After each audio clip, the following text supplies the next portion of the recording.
Photo from the field. What are you looking at? Photo from the field.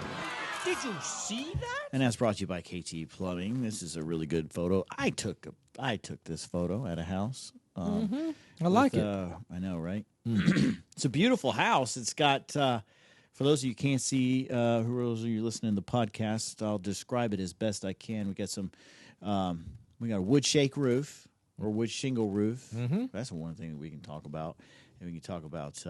What difference does it make? Ever wonder what the difference between shakes and shingles are? We can talk about that next week.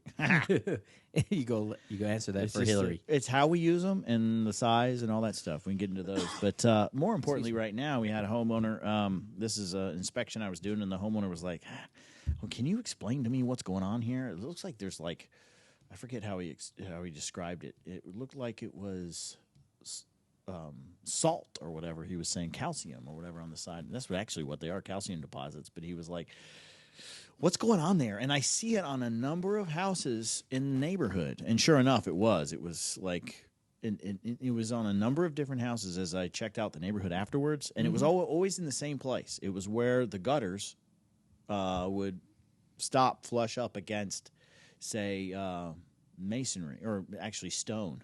I got you. So any thoughts on that one, Shane? Nope. No. Nope. I haven't. I'm not really sure. Exactly. Let me back out. Let me back out on that photo, and maybe this will help. I get a better angle. No, just go to the next photo. Oh, there we go. So now we back out, and we look at the big picture. And so, do you see the calcium deposits, the white stuff on the roof up above? Yes. And then you see the gutter below that one. Yeah. You see where the gutter comes into the brick there. And that's what told me, I think I know what's happening here. Our gutters probably need to be rehung.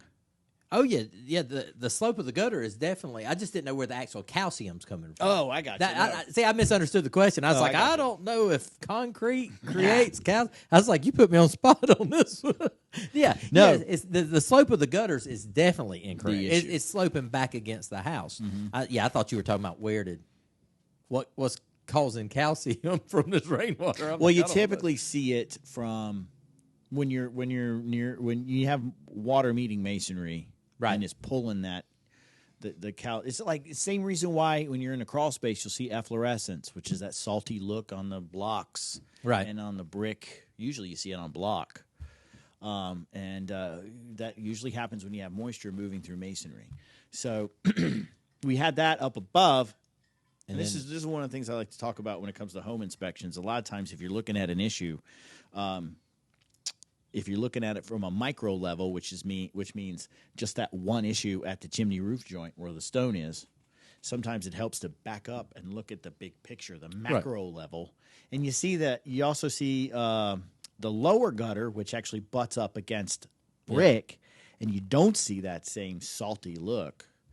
And but that's because it's against brick. Yeah, but you can tell the water's running down because it doesn't have any kick out flashing. So I mean, you can see that. Yeah, the gutters are definitely sloped incorrectly. And you can see the stain on the brick showing that the water is moving, is overflowing and spilling out. It's probably being overloaded by the upper gutter between the water coming around that chimney cricket.